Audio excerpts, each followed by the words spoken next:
আসসালামু আলাইকুম।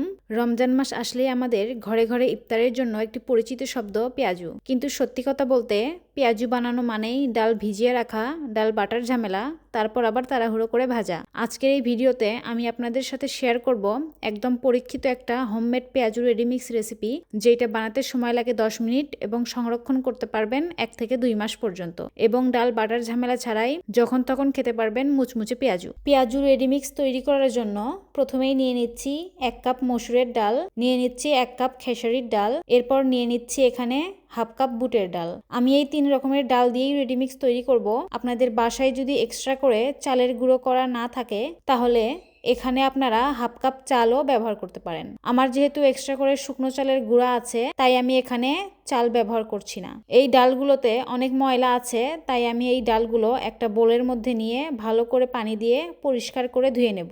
আমার ধোয়া হয়ে গেছে। আপনারা চাইলে এটাকে সারাদিন রোদে দিয়েও শুকাতে পারেন। আমি যেহেতু কম সময়ে রেডিমিক্স তৈরি করে দেখাবো তাই আমি এটাকে একটা ফ্রাই প্যানে নিয়ে নিচ্ছি ভাজার জন্য। আর ডালগুলো আমি একদম লাল লাল করে ভাজবো না, একটু পানি শুকিয়ে শক্ত হয়ে গেলেই নামিয়ে নেব। আর চুলার ফ্লেম মিডিয়ামে রেখে ভাজতে হবে। দেখতেই পাচ্ছেন আমার ভাজা হয়ে গেছে আর ডালগুলো কীরকম পানি শুকিয়ে ঝরঝরে হয়ে গেছে। এখন আমি ডালগুলো একটা বোলের মধ্যে নিয়ে নিচ্ছি ঠান্ডা করার জন্য। ঠান্ডা হয়ে গেলে ডালগুলোকে একটা ব্লেন্ডারের জগের মধ্যে নিয়ে নেব ব্লেন্ড করার জন্য। ডালের পরিমাণ যেহেতু একটু বেশি তাই আমি 2 বারে ব্লেন্ড করে নেব। আমার ব্লেন্ড করা হয়ে গেছে।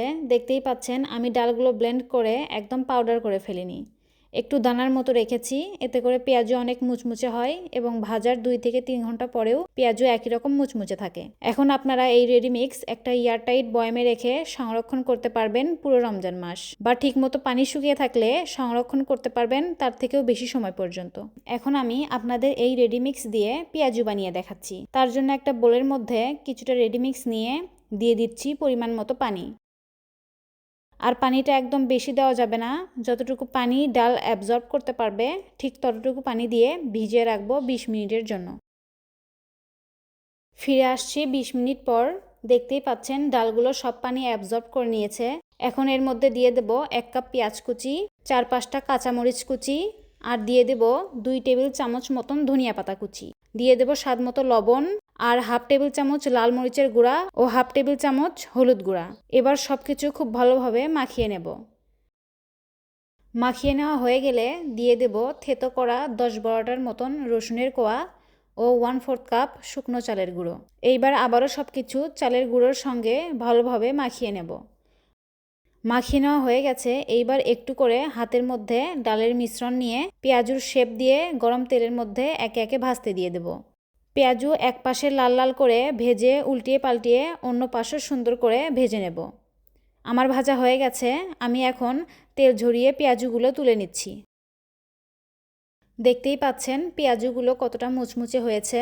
আর রমজান মাসে আপনারা যদি 2 ঘন্টা আগেও পেঁয়াজু বানিয়ে রাখেন তাহলেও পেঁয়াজু ঠিক একরকম মুচমুচে থাকবে। আশা করছি আজকের রেসিপিটা আপনাদের কাছে অনেক ভালো লেগেছে। ভালো লেগে থাকলে যদি ইউটিউব থেকে দেখে থাকেন তাহলে চ্যানেলটি সাবস্ক্রাইব করে দেবেন, এবং ফেসবুক থেকে দেখে থাকলে পেজটাকে ফলো দিয়ে রাখবেন যাতে আমার পরবর্তী ভিডিও সবার আগে পেয়ে যান। ভালো থাকবেন সবাই। আল্লাহ হাফেজ।